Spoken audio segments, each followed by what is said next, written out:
Ravindra Puri Gosai ki jai.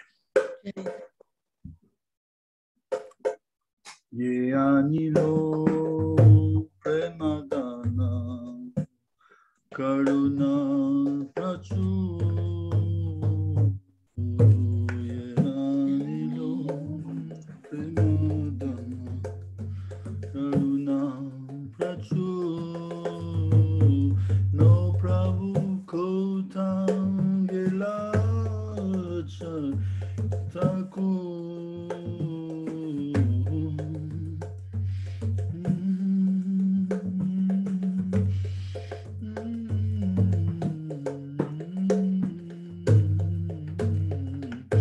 Kahamuram Sarup Rupam Kahasanatan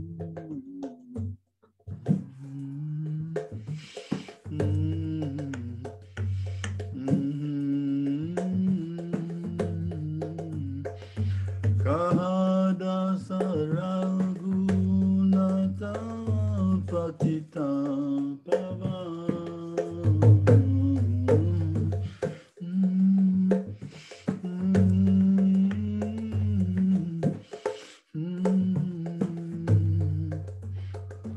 Kahadasa Kahamuram Bata Yugam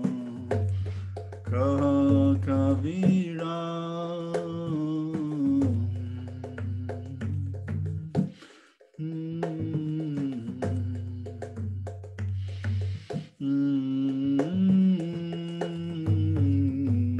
Heka Kale Kotangela Gurana Tara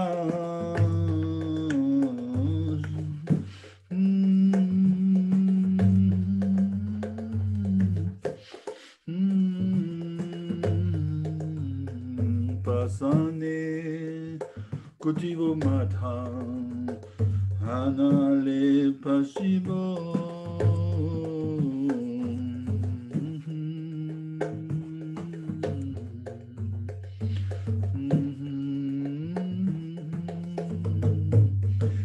Goranga Gunera Nidi Kotagele Pabo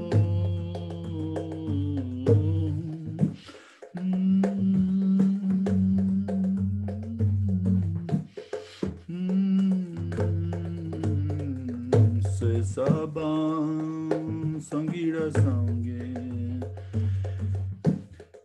Sabam Sangira Sange Kolovila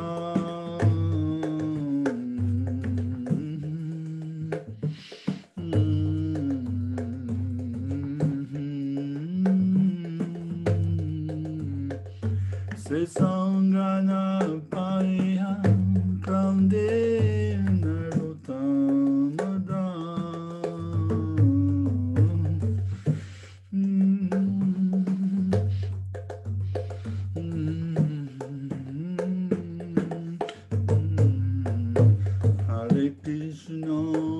Hare Krishna, Krishna Krishna, Hare Hare,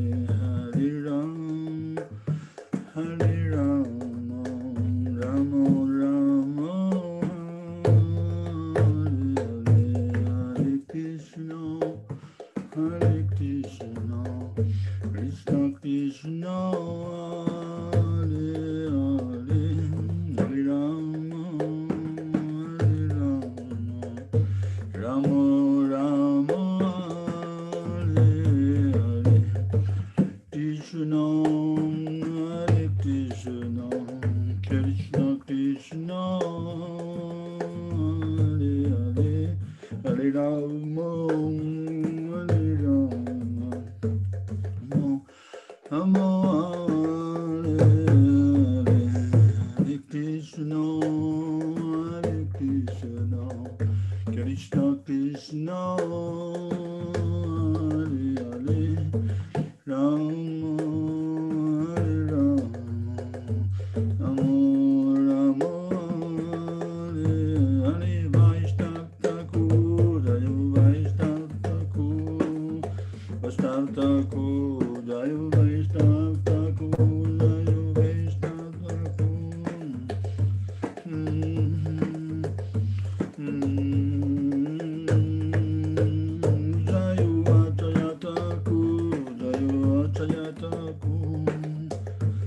Thakur, Jaya Acharya Thakur.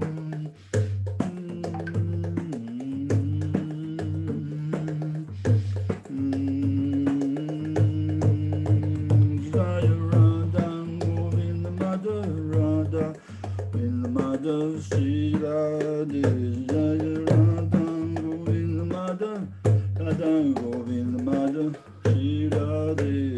Jaya Krishna Balaram, Jaya Krishna Balaram, Balaram, Jaya Krishna Balaram, Gauranitai, Jaya Gauranitai, Gauranitai, Jaya Prabhupada, Prabhupada, Prabhupada, Jaya Jaya Prabhupada, Gurudev, Gurudev, Gurudev, Jaya Jaya Gurudev.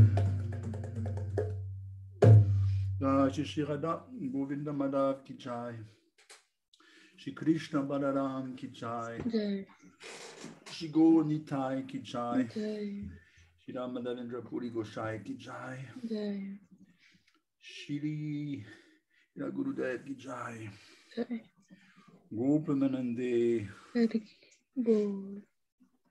Sadhu Satsanga Ki Jai.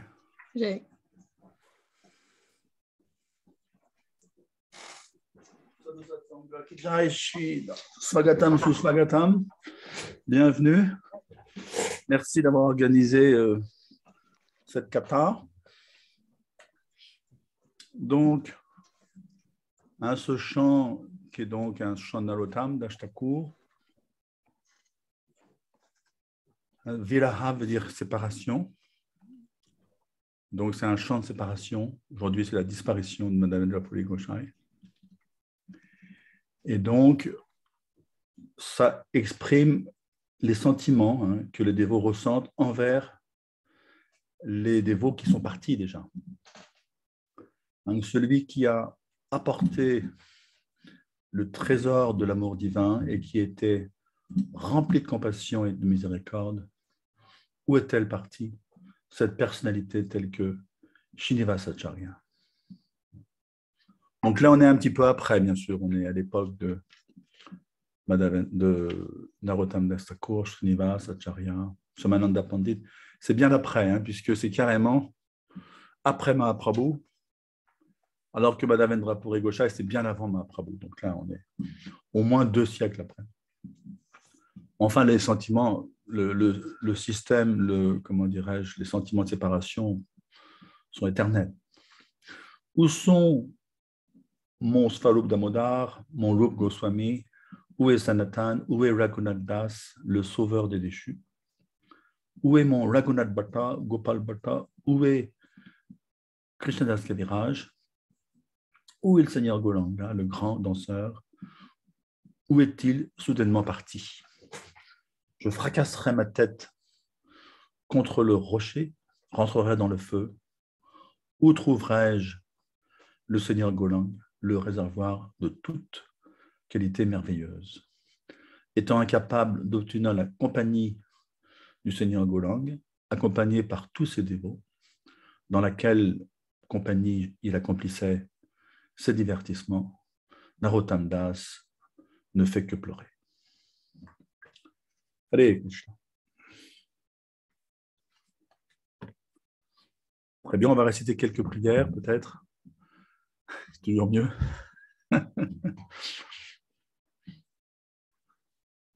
Om Namo Bhagavate Vasudevaya. Om Namo Bhagavate Vasudevaya. Om Namo Bhagavate Vasudevaya. Om Namo Bhagavate Vasudevaya.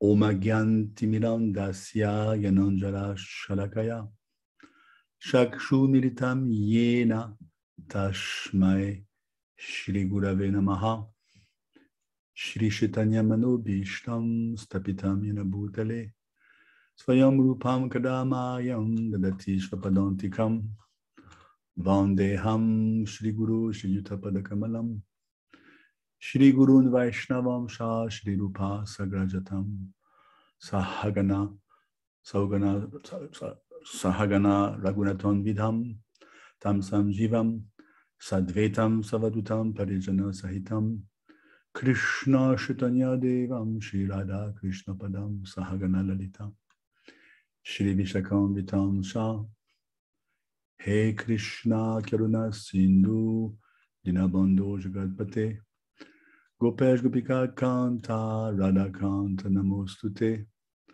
Tapta Kanchana Gourangi Radhe Vrindavaneshvari Rishabhanu Sute Devi Panamami Hari Priye Vanshakalpa Tarubhyasha Kripa Sindhubhya Evacha Patitanam Pavanebhyo Vaishnavebhyo Namo Namaha Jai Shri Krishna Chaitanya Prabhu Nityananda Shri Advaita Gadadha Shivasadi Gaur Bhakta Vrinda Hare Krishna Krishna Krishna Hare Hare Hare Rama Ram Ram Hare Hare.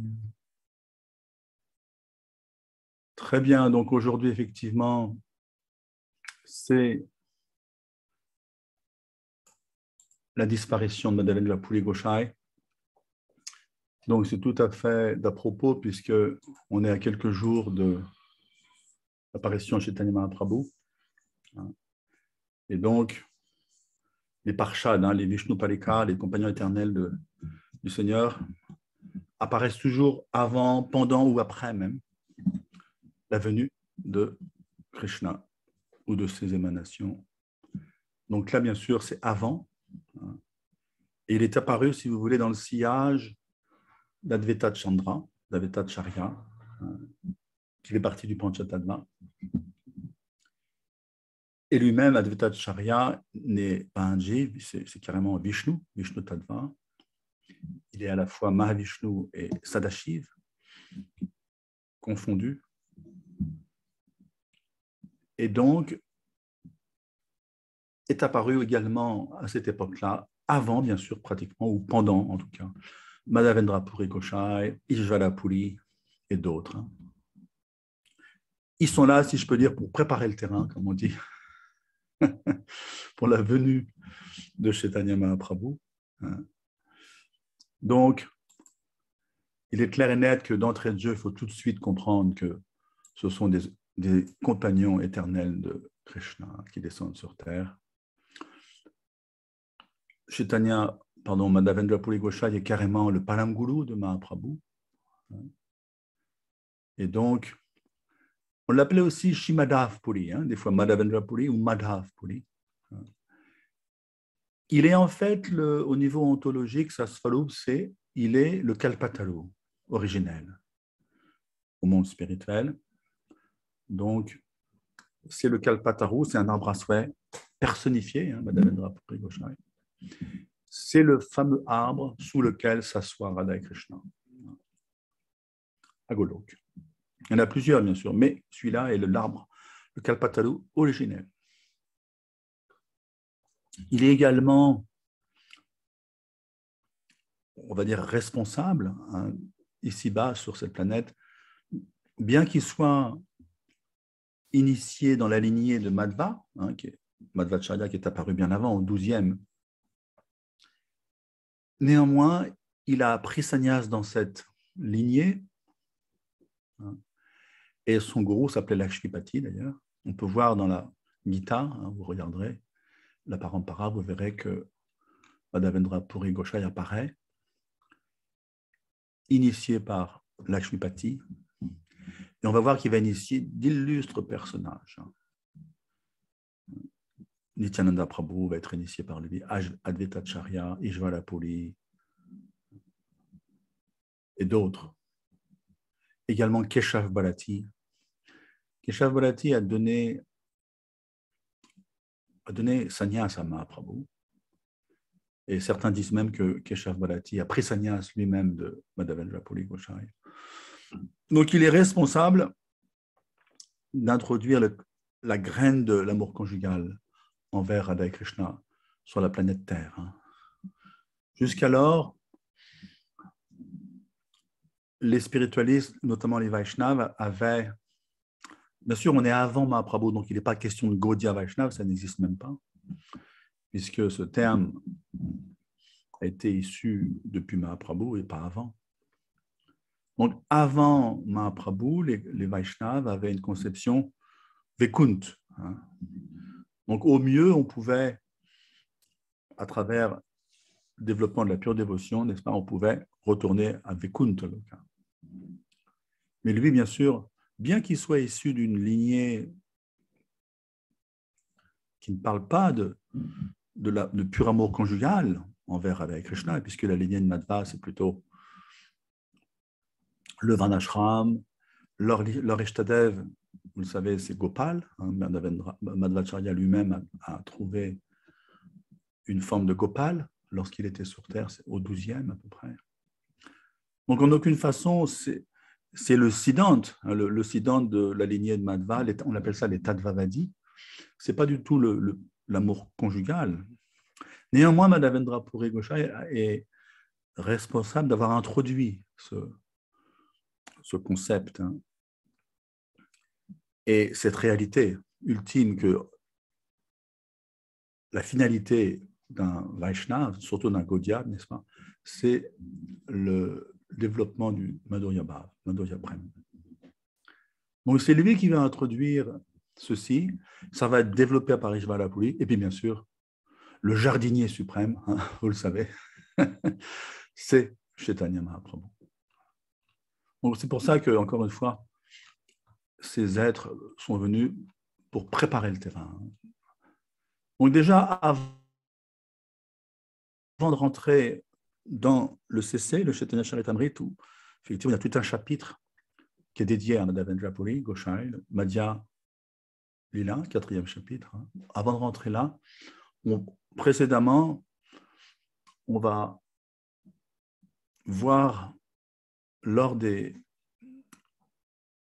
pérégrinations de Madhavendra Puri Goswami, avant qu'il ait un Govardhan, avant que ce lila soit expliqué, le lila du Madhya Lila, chapitre 4, on va parler un petit peu de la rencontre de Madhavendra Puri Goswami et de Nityananda Prabhu, qui est assez spectaculaire.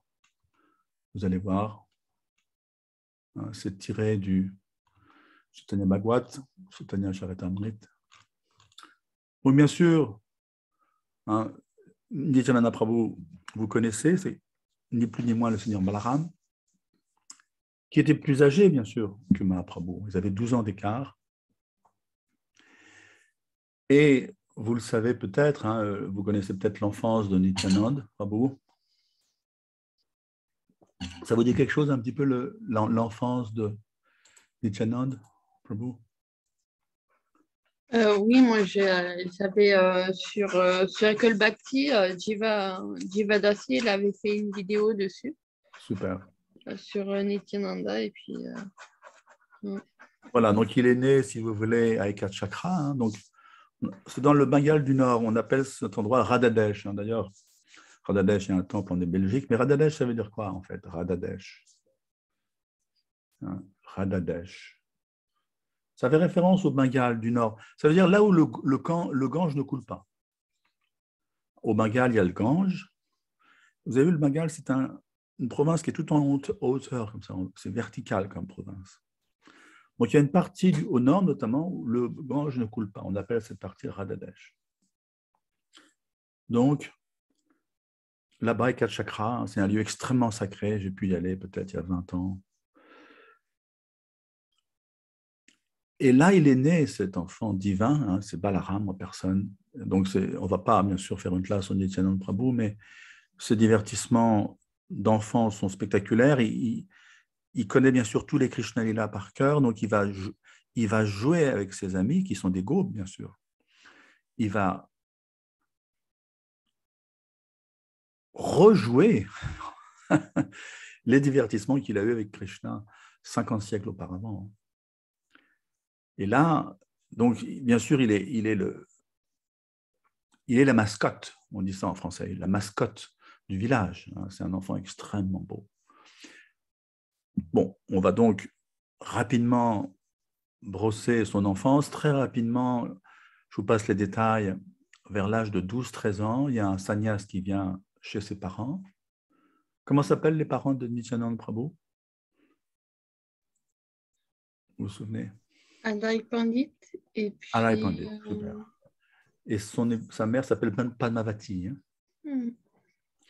Donc voilà, bon, ce sont des êtres, ça en fait, c'est carrément ruiné. Sa mère est...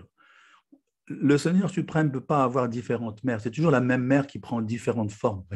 Au même titre que lui change de lila, rebondit d'un lila à l'autre sous différentes formes. Par exemple, bon, on voit bien Lakshman dans le Ram lila, c'est Balaram, ensuite Balaram avec Krishna, ensuite Nityananda avec Chaitanya. Vous voyez ce que je veux dire?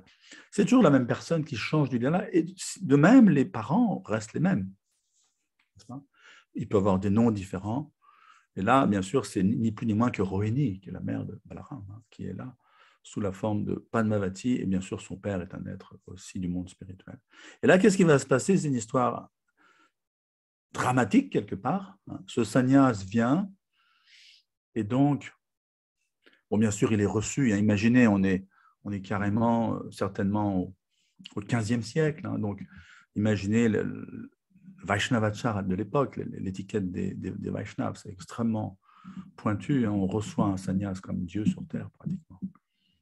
Surtout à Titi Seva. On appelle ça Titi Seva, ça veut dire l'invité impromptu et considéré pas différent de Dieu. Donc, il est reçu, il est nourri, aux petits soins, bien sûr. Et lorsqu'il prend congé, Alai Pandit lui rappelle qu'effectivement, que puis-je faire pour vous aider dans votre service? Parce qu'un sannyas, c'est itinérant, par définition. Et là, que dit le sannyas? Ça tombe très bien, je n'ai pas de serviteur. Si vous jugez opportun, effectivement, si vous pouvez me confier votre enfant. Donc, imaginez le tableau. Leur enfant, c'est Dieu la personne suprême. Donc, c'est vraiment costaud comme lila. Et qu'est-ce qui se passe? C'est l'effondrement total. Et là, bien sûr, Alai Pandit se rappelle le lila d'Asharat, qui était le père du Seigneur Ram, 1 million d'années auparavant, dans le Treta Yuga. Dasharat, pareil, avait été confronté à un dilemme pas possible, puisque, rappelez-vous, Kekeyi et Mantara avaient fomenté pour que le Seigneur Ram soit banni. Et donc, Dasharat n'avait plus qu'à prouver, puisqu'il avait donné, vous vous souvenez, il avait accordé des bénédictions à Kekeyi bien auparavant. Elle n'avait jamais demandé ces bénédictions, et maintenant elle les demande. Donc, Dasharat est coincé, et il ne peut qu'approuver. Ça va causer son désespoir, ça va causer sa mort, d'ailleurs. Il va quitter son corps très, très peu de temps après. Et pareil, pour Alai Pandit, il se souvient de ce destin tragique de Dasharat. Et là, il se tourne vers son épouse Padmavati et il lui demande conseil. Et effectivement, la pauvre femme est totalement effondrée, séparée de son fils divin. Mais elle ne peut que en venir à la même conclusion. On ne peut pas se dédire d'une parole d'honneur. Donc ça, c'est vraiment une bonne leçon.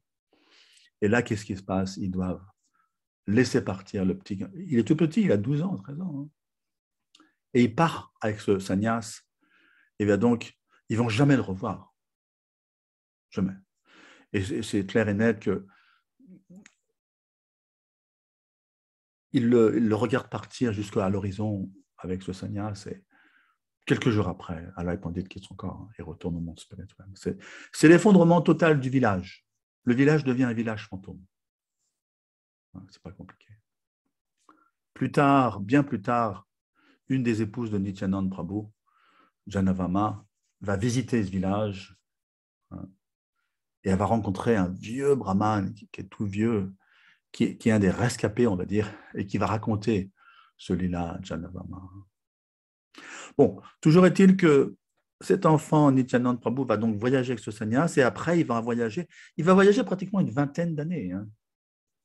Lorsque Nityananda Prabhu a rencontré Mahaprabhu, il avait déjà 32 ans. Mahaprabhu avait 20 ans à peu près. Donc, si vous voulez, imaginez, c'est un peu comme Balaram, souvenez-vous, le seigneur Balaram a aussi fait un parikrama énorme. Parce que le seigneur Balaram n'était pas dans la bataille de Kurukshetra. Il est parti bien avant. Donc, il a fait un énorme pèlerinage. C'est pareil pour Nityananda Prabhu, 20 ans. 20 ans de pèlerinage. Donc, et c'est là qu'il va y avoir cette rencontre spectaculaire, vous allez voir. C'est vraiment exceptionnel. Durant ce pèlerinage de 20 ans de Nityananda Prabhu, par l'arrangement de la Providence, bien sûr, il va rencontrer Madhavendra Puripad, on l'appelait, Madhavendra Puripad. Ils vont se rencontrer l'Inde occidentale, donc le côté de l'Ouest. Et là, bien sûr, c'est une rencontre spectaculaire. C'est décrit dans le 6e Bhagavad. C'est quelque chose de totalement surhumain. Ça dépasse l'entendement humain.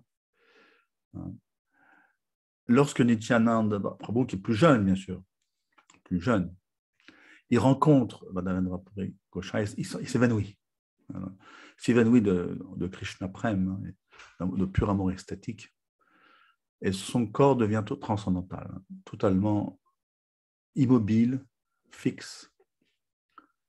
Et c'est pareil, de l'autre côté, Madhavendra Puripad, lorsqu'il voit Nityananda Prabhu, c'est pareil. Il s'oublie lui-même et il s'évanouit également. Donc, d'ailleurs, plus tard, Mahaprabhu va carrément le rappeler à tout le monde que, en ce qui concerne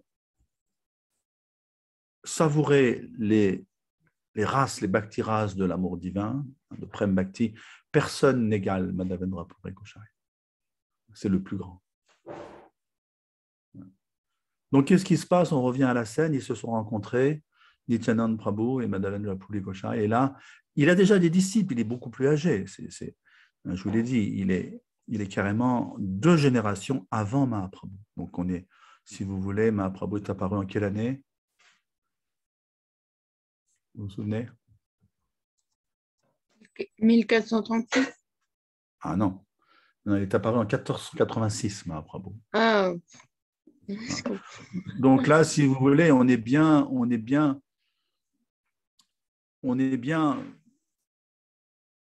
quelques décennies avant Mahaprabhu. On est certainement au début du 15e, si vous voulez. Advaita, pour vous dire, avait 50 ans lorsque Mahaprabhu est né. Advaitacharya a vécu 125 ans. Donc, il avait déjà 50 ans quand Mahaprabhu est né. Donc, vous voyez, en fait, Advaita doit avoir plus ou moins le même âge que Madhavendra Puri Goswami, bien qu'il ait pris l'initiation d'ailleurs de Madhavendra Puri. Enfin, toujours est-il qu'on revient à cette scène, et là, bien sûr, Madhavendra Puri Goswami a déjà des disciples. Il est déjà mûr dans son âge, en termes d'âge. Et il y avait notamment dans celui-là, il y a le fameux Ishvarapuri, qui va devenir plus tard le gourou de Mahaprabhu. Donc, d'ailleurs, Ishvarapuri a une position prestigieuse. Il a une position un peu de disciple aîné, de disciple. Il a une position il est positionné en disciple très proche de Madhavendra Puri. Donc là, qu'est-ce qui se passe? Imaginez le tableau. Ils voient leur gourou qui s'évanouit. Donc, ils se mettent à pleurer. Et là, peu de temps après, Nityananda Prabhu et Madhavendra Puri Goswami retrouvent leur conscience externe. Et voilà, donc vous allez voir la scène, ça va durer longtemps. Ils sont totalement investis d'amour de Dieu l'un l'autre. Ils se prennent par le corps, ils se mettent les bras autour du cou, ils pleurent d'extase, ils roulent au sol. voyez ce que je veux dire? C'est vraiment des transports d'extase. Hein, c'est des dévots qui sont totalement... Bon, Nityananda Prabhu, c'est Dieu la personne suprême. Et puis, Madhavendra Puri Goswami, c'est carrément un arbre spirituel qui est descendu sur Terre, un arbre à souhait, un kalpataru. Donc, ce n'est pas des êtres de ce monde. Donc, les transports d'extase dépassent, bien sûr, tout ce qu'on peut imaginer pour un être humain, hein, avec des roulades au sol d'amour, des cris, des sons, hein, qui résonnent dans le ciel entier, et rugissements, on va dire. Donc, bien sûr, tous les symptômes que l'on connaît, qu'on les connaît pour les avoir lus, hein, est-ce que vous pouvez me dire quelques symptômes d'amour de Dieu, comme ça, en passant? La transpiration, C'est ça. Hein. les poils qui se hérissent, C'est ça. Et que dit Mahaprabhu dans son Shishashtakam? les larmes aussi. C'est ça, exact. Gadgada, hein, quel est le verset? Gadgada, Ashru. Ashru, ça veut dire les larmes. Donc là, ce n'est pas juste quelques petites larmes, c'est des torrents de larmes. C'est des torrents de larmes. C'est-à-dire que ça fait des flaques. Mais ça dépasse. Hein, il faut comprendre le gabarit de tel dévot. Hein, c'est vient du monde spirituel. La mère Terre, c'est expliqué, Bhumi, la mère, c'est la déesse, hein, elles se sont fortunées, bénies d'être touchées par les larmes de ces deux personnages. Donc c'est carrément, c'est bave, c'est prême, hein, tremblements, pleurs, les poils se hérissent. Donc carrément, à ce niveau-là, qu'est-ce qui se passe? Leur corps devient un lieu de divertissement, ce sont des lilastanes. Les divertissements s'accomplissent, les divertissements de Mahaprabhu s'accomplissent dans le corps de ces personnages. Et là, Nityananda, il parle, qu'est-ce qu'il dit? Aujourd'hui, j'ai reçu le fruit de tous mes voyages. Il était, on le sait, depuis 20 ans, hein, ça va durer 20 ans, c'est parikrama, dans les lieux saints. Il dit, voilà, c'est le fruit finalement, mais escompté, hein, en voyant les pieds de ce personnage, Madhavendra Puri Goswami, j'ai reçu en même temps l'amour de Krishna. Hein, ma vie est bénite.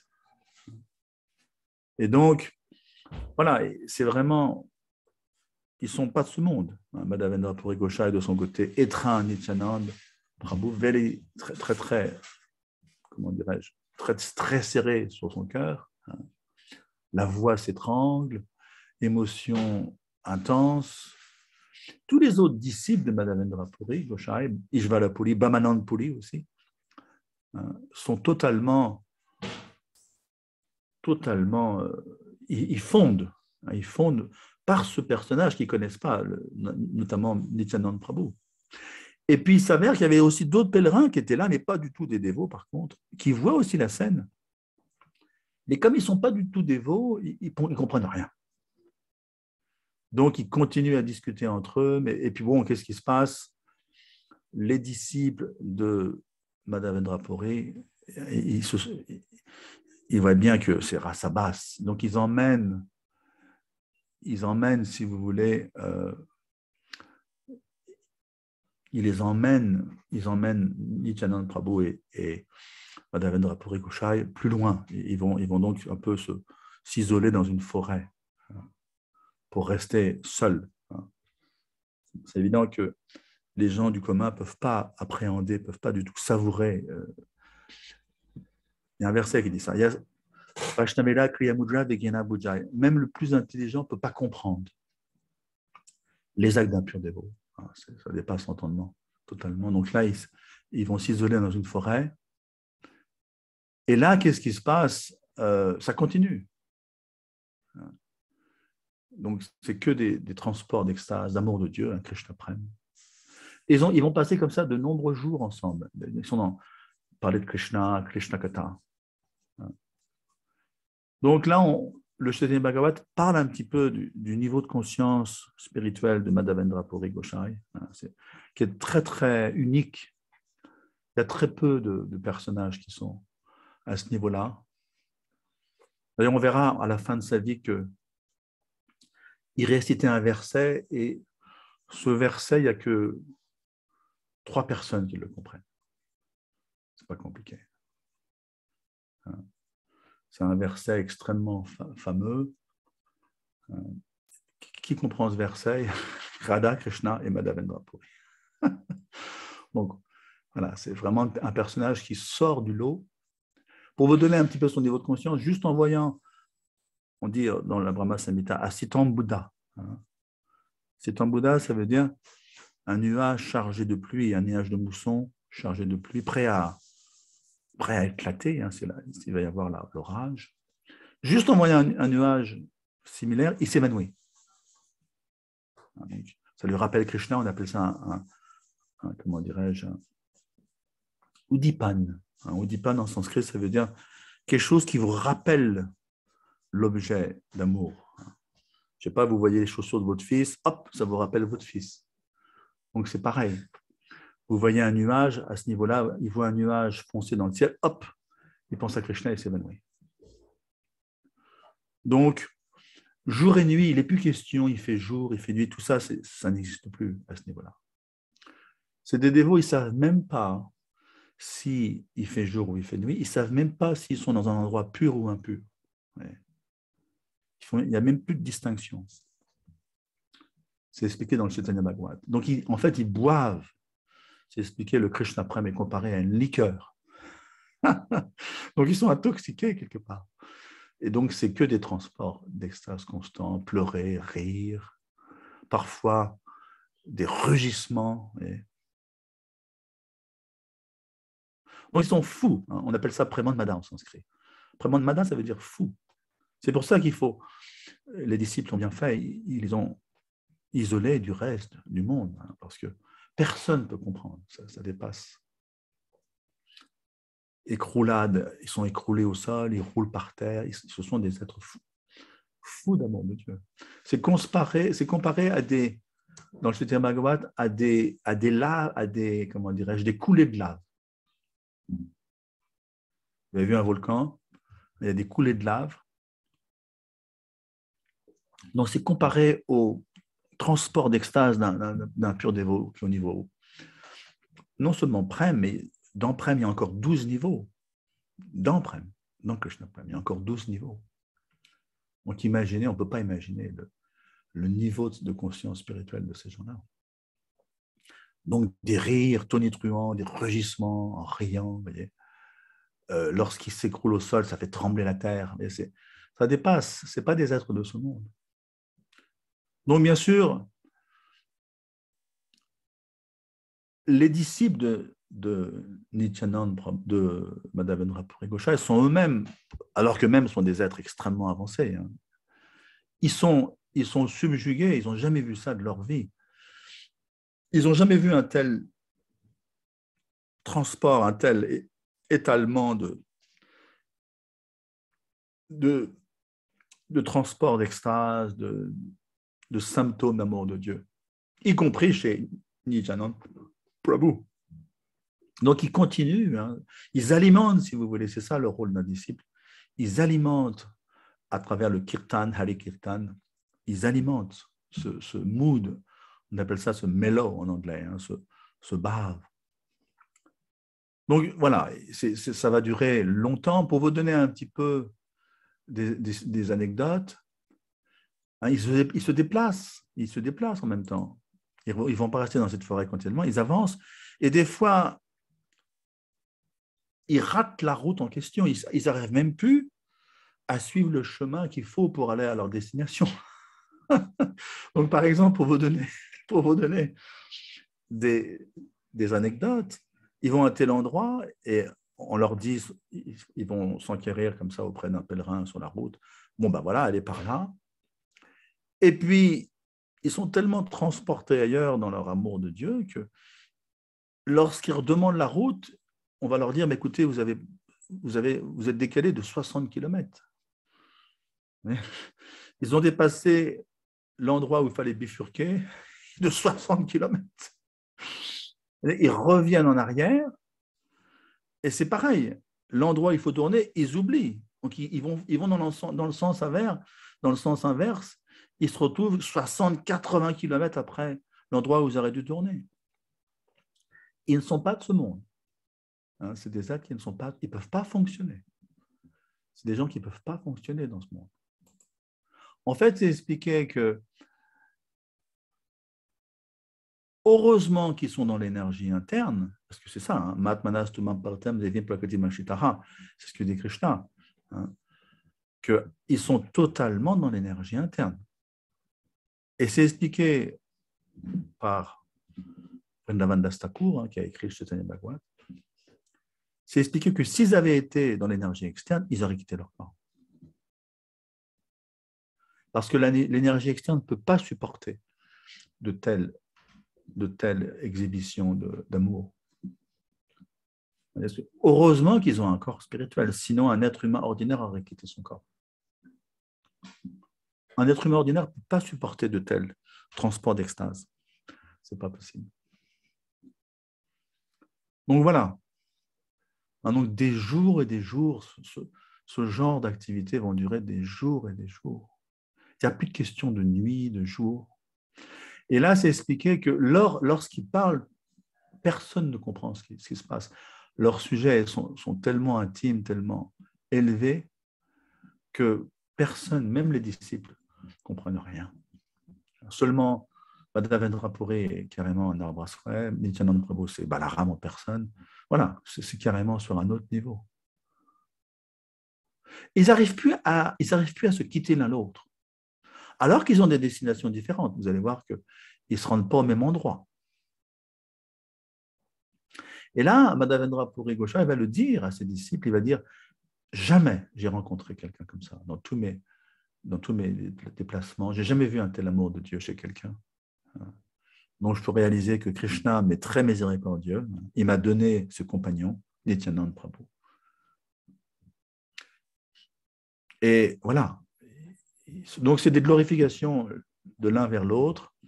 Et il le dit, hein, Madhavendra Puri Goswami, il dit « Quiconque reçoit la compagnie de Nityananda, cet endroit devient la totalité de tous les lieux saints de l'univers. Ce n'est pas différent. Il a la capacité, hein, vous connaissez le verset, lorsque Vidour, dans le premier chant, revient à Hastinapur après 38 ans de pèlerinage. 38 ans. C'est exactement ce que dit Maharaj Yudhishthir. Vous vous souvenez de ce verset? C'est un verset fabuleux. 1, 13, 10. C'est ce que dit Maharaj Yudhishthir lorsqu'il voit Vidour. Il lui dit Bhavad Vida Bhagavatas Tirtha Bhuta Swayam Vibho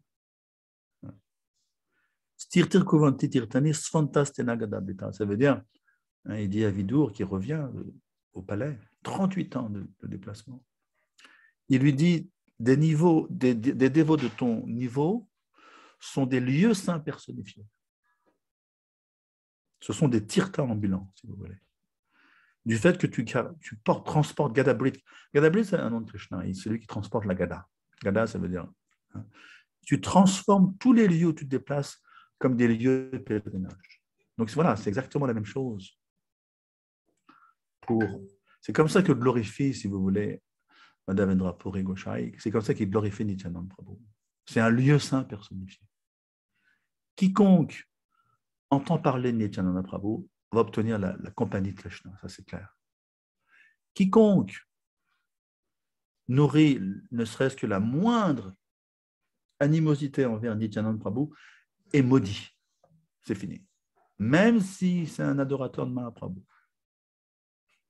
Donc voilà, jour et nuit, Madhavendra Puri Goswami va glorifier Nityananda Prabhu. Et là, qu'est-ce qui se passe? Dans Nityananda, qui est plus jeune, va accepter Madhavendra Puri Goswami comme son gourou.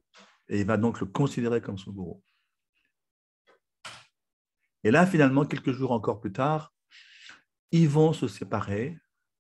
Nityananda Prabhu, lui, il va vers Setubanda, qui carrément, hein, c'est dans le sud de l'Inde, c'est là qu'il y a un pont d'ailleurs. Setu veut dire pont.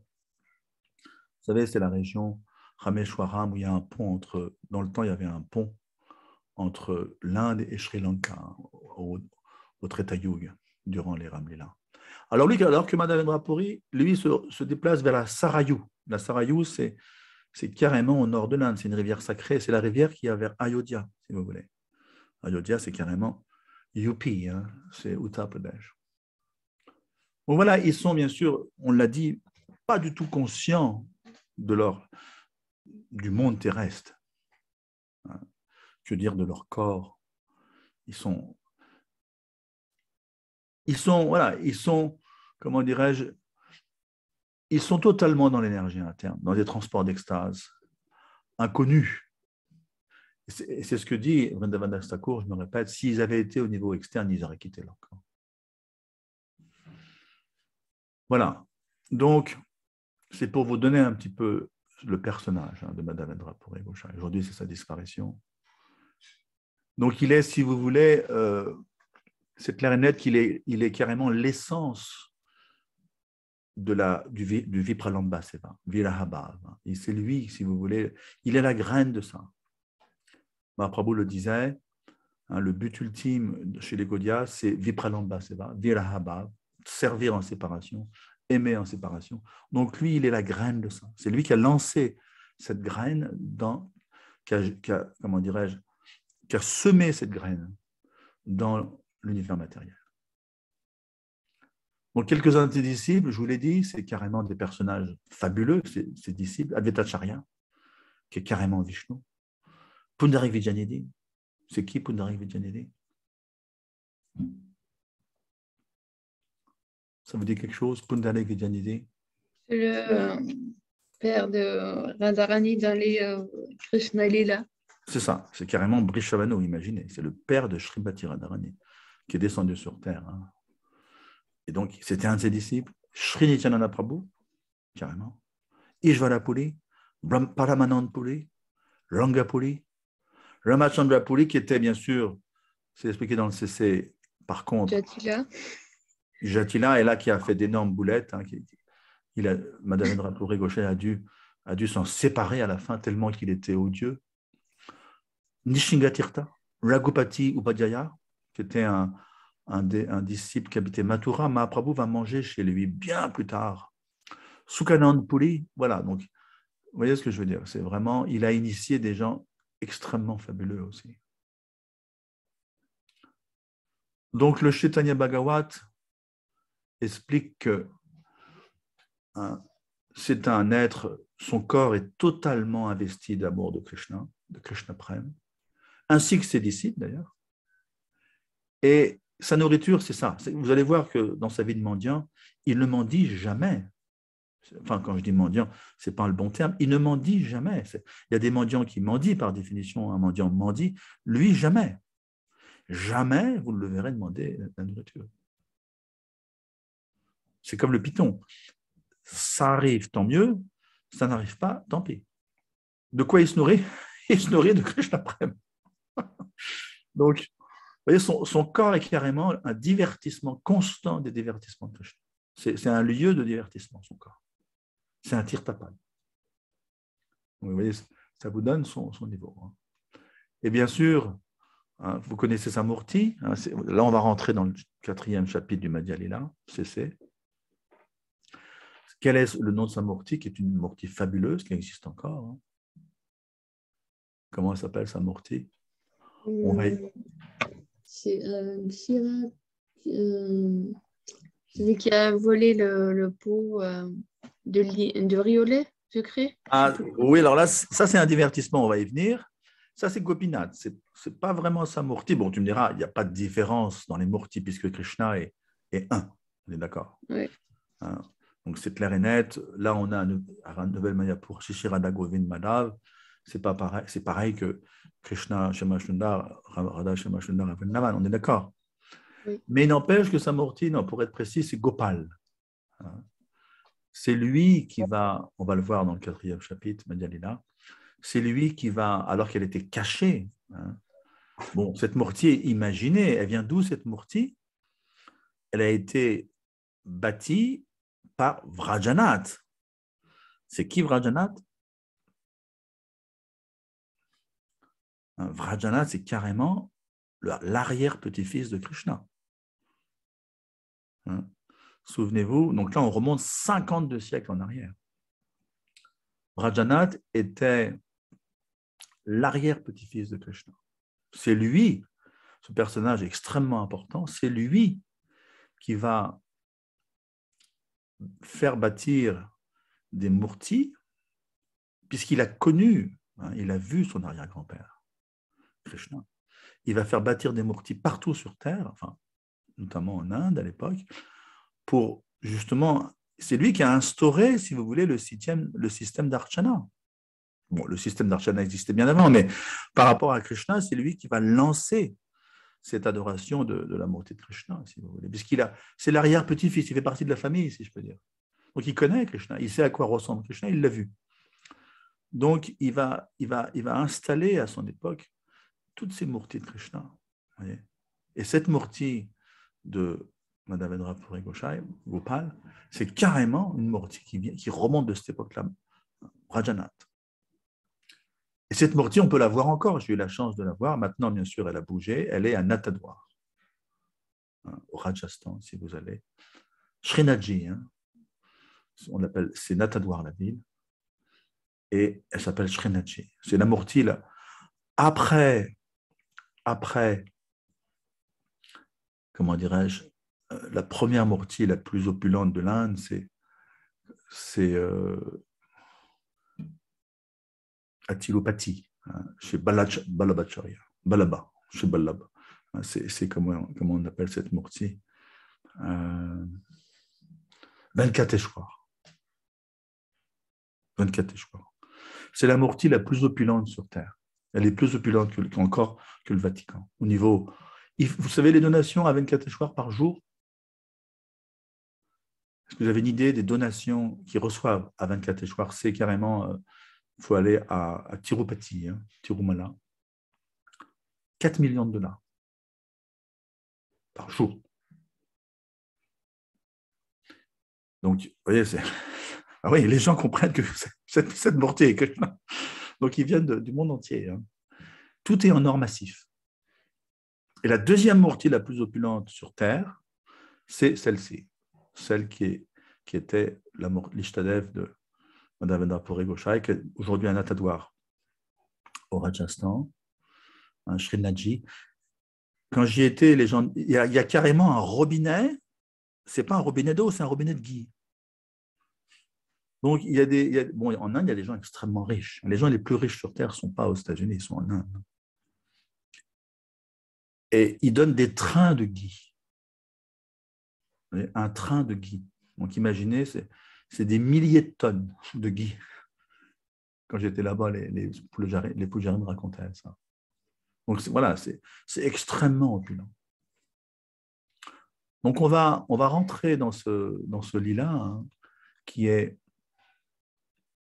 dans le 4e chapitre de Madhya Lila, c'est voilà. Donc, ce qu'on va faire, on va se tourner vers le CC. Là, vous pouvez vous y référer. Vous avez tout un chapitre sur Madhavendra Puri, sur sa bhakti. Donc, bien sûr, le CC, ça a été bien sûr commenté par Bhaktivinoda Thakur, qui est Amrit Pravaha Bhashya, c'est son Bhashya, ça veut dire commentaire, donc il a commenté sur le CC Bhaktivinoda Thakur. Donc, qu'est-ce qui s'est passé? Bon, vous connaissez l'histoire. Mahaprabhu a pris sannyas. En quelle année il a pris sannyas?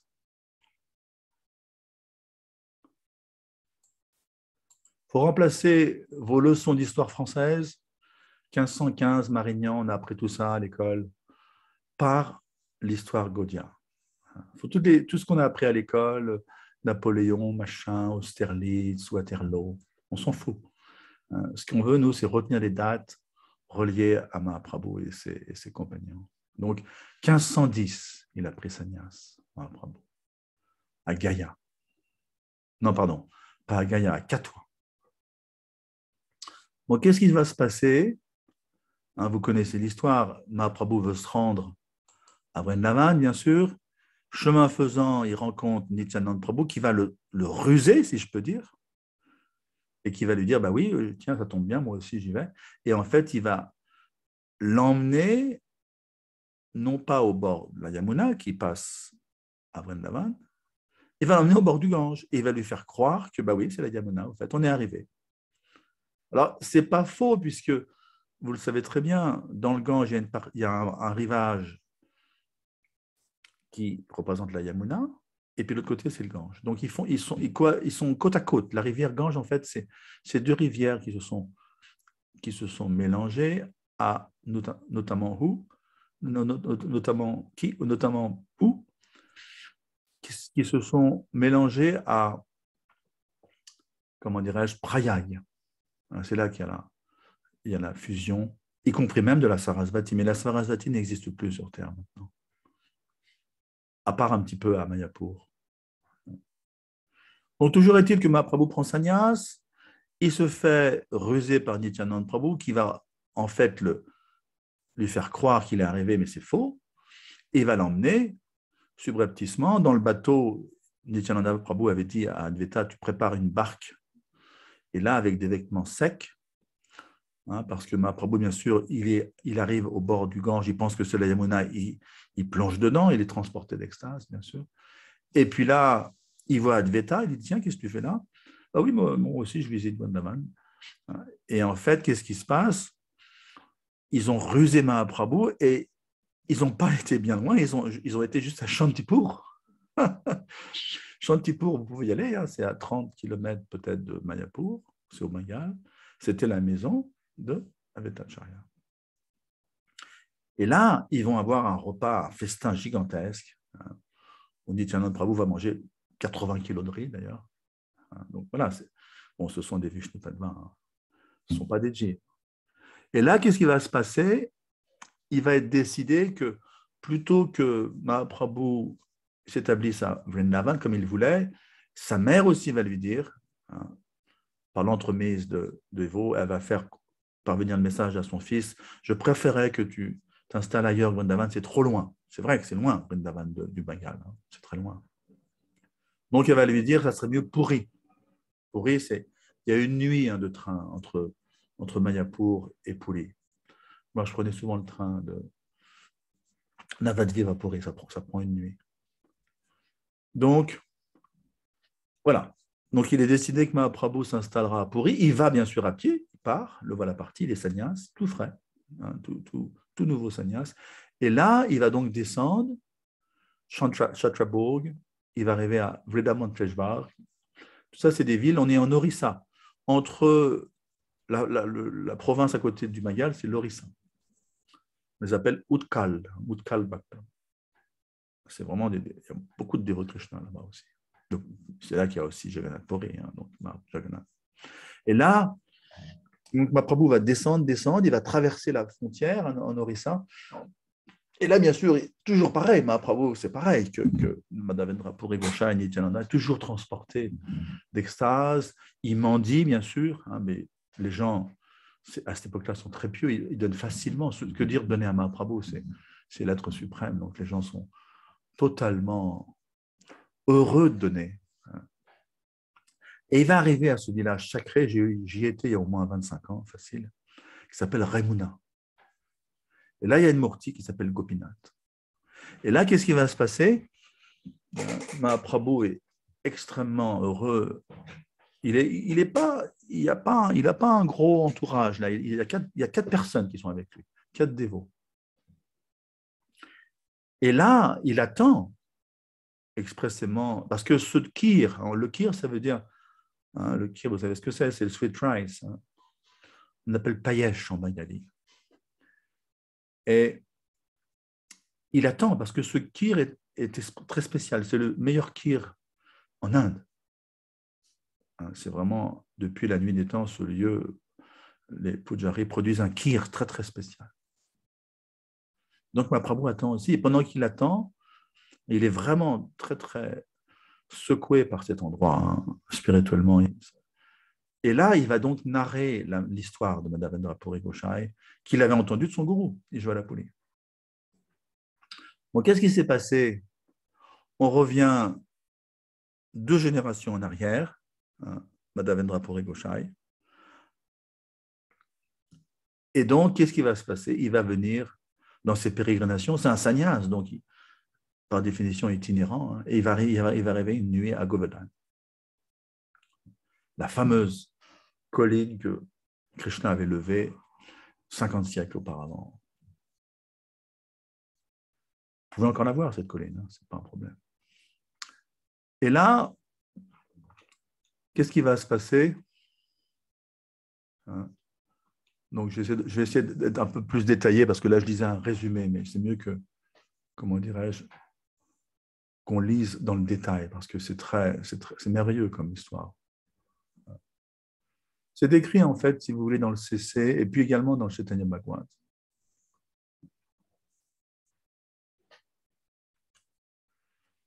Alors, voilà.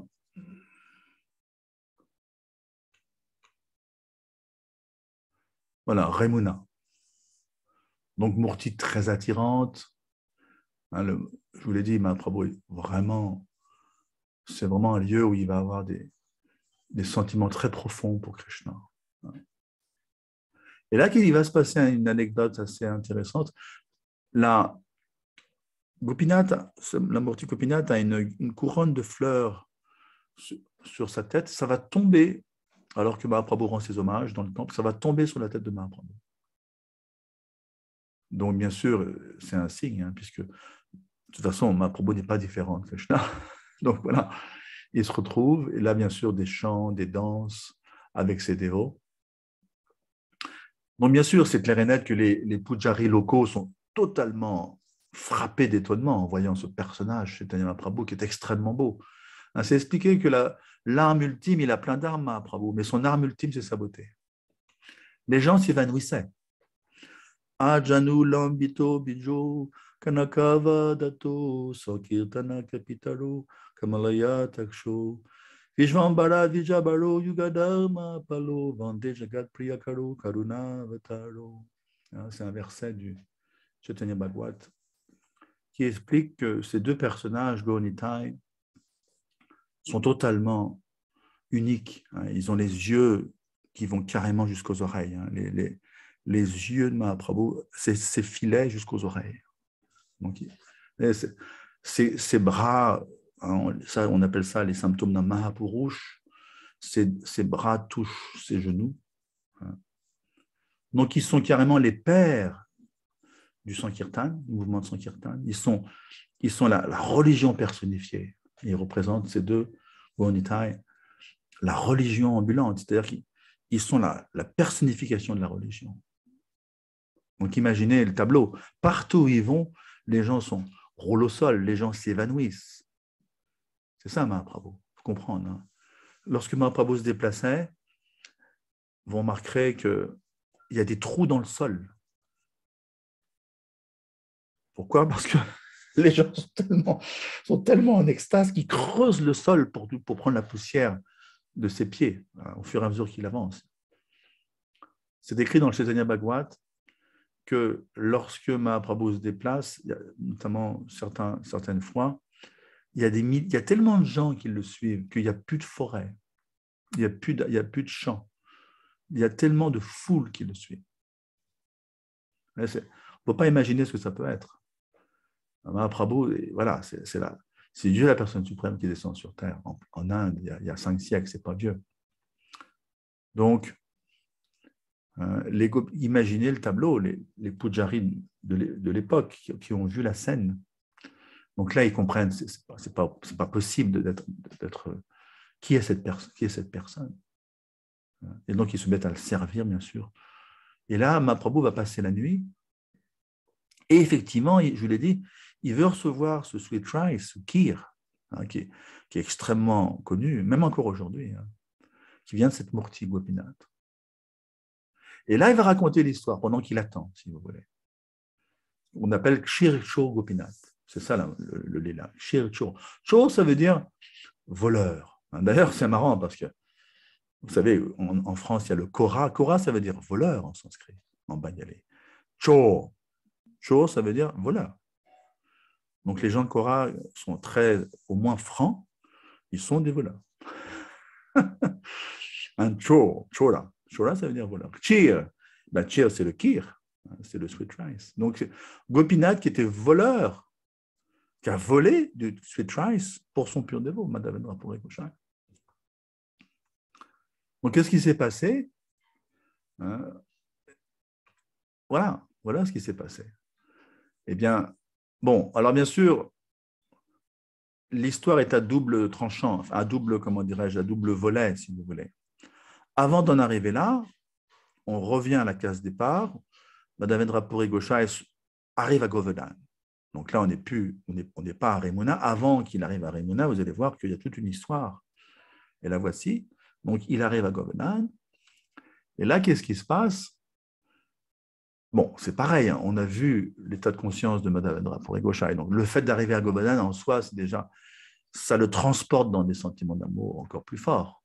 Hein. C'est toujours pareil. C'est des êtres. Ils ne savent pas s'il fait jour, ils ne savent pas s'il fait nuit.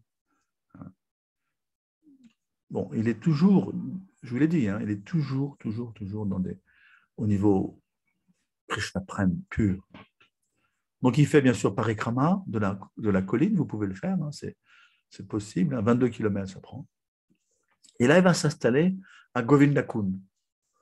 Donc, Govindakund, vous êtes allé peut-être, hein, c'est un lieu extrêmement sacré.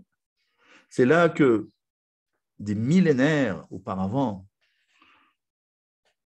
à l'époque de Krishna, c'est là que Indradev était venu rendre ses hommages lorsque, souvenez-vous, il avait voulu tuer, hein, c'est une offense extrêmement grave, il avait carrément voulu tuer hein, les Brajbasi, qui avaient arrêté de l'adorer, qui avaient plutôt, s'étaient mis, à la demande de Krishna, ils s'étaient mis à adorer la colline Govardhan. Hein. Et là, Indradev est très courroucé, il va faire envoyer les nuages Samvartaka, qui sont les nuages de l'annihilation cosmique, hein, pour tuer, donc c'est imaginer l'offense, vouloir tuer les Brajbasi, vouloir les noyer. Donc l'histoire, bon, on ne va pas revenir là-dessus, mais ça s'est passé là. Et c'est là que, à Govindakund, si vous voulez, Indradev est venu se faire pardonner, mais il n'est pas venu seul, sinon il n'avait aucune chance. Il est venu avec Sulabi. Un Sulabi, c'est des vaches, c'est des Kamadhenu, c'est des vaches célestes qui donnent du lait à foison. Et là, Sulabi va intercéder en la faveur d'Indradev et Indradev va se faire pardonner. Vous connaissez l'histoire. Donc c'est là qu'il a été, Madame Govindakund.